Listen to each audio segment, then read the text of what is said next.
What is the Old Testament? It is God's revelation of Himself to us. This is how God tells us how He's like. If He wouldn't have done that, then we would have to guess. So, guess what? That's what people have done throughout history, trying to guess how He's like. But in the Old Testament, we have God's story about Him so we could get to know Him and furthermore get into relationship with Him. So we could say that the Old Testament is God's invitation so we could hear God's story.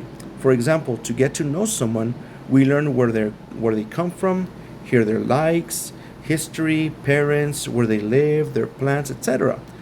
We hear their story. So by hearing His story and knowing how He revealed Himself to us, we come to know Him. In this lesson, we are going to cover what the Old Testament is composed of. If you open a Protestant Christian Bible's table of content, you will find that the first 3/4 of the Bible is the Old Testament. It is composed of 39 smaller works. Those 39 smaller works are grouped into 4 main sections. The first 5 books are called the Pentateuch, then the historical books, then the poetic books, and finally the books of the prophets. Now, this arrangement is a later Christian tradition that developed after Jesus and the apostles.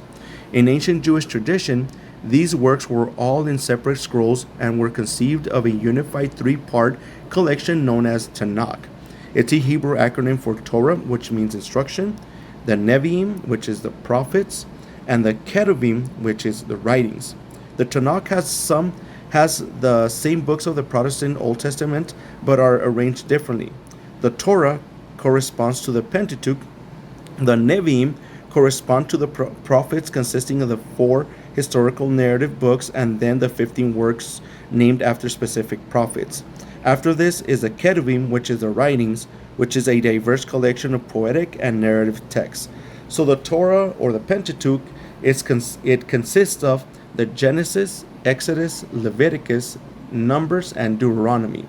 The Nevi'im, or the prophets, it consists of Joshua, Judges, 1st and 2nd Samuel, 1st and 2nd Kings, Isaiah, Jeremiah, Ezekiel, Hosea, Joel, Obadiah, Jonah, Micah, Nahum, Amos, Habakkuk, Zephaniah, Haggai, Zephaniah, and Malachi. And the Ketuvim, or the writings, consists of the book of Psalms, Proverbs, Job, Song of Songs, Ruth, Lamentations, Ecclesiastics, Esther, Daniel, Ezra, Nehemiah, and 1st and 2nd Chronicles. Now, this is a very old 3-part design.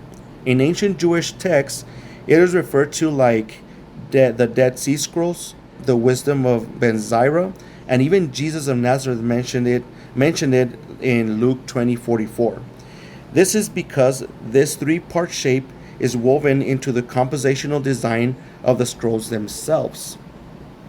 If you pay close attention, each scroll is designed to cross-reference each other, to link each other's work into the larger 3-part collection. So who composed all of this? Though it was a long process, some of the famous contributors are Moses and David, but most of the authors remain anonymous. In the Bible, they are simply called scribes or the prophets. These scrolls took shape throughout Israel's history as generation of prophetic scribes collected earlier stories and poems, integrated them into larger compositions, and eventually shaped all of this material into the unified library of scrolls, the Tanakh. Through texts in the book of Psalms or prophets, it is clear that these prophetic scribes believed that God's Spirit was guiding this whole process, so that through these human words, God speaks to His people. Though we do not know when this process was finished, it was sometime in the last centuries before the time of Jesus.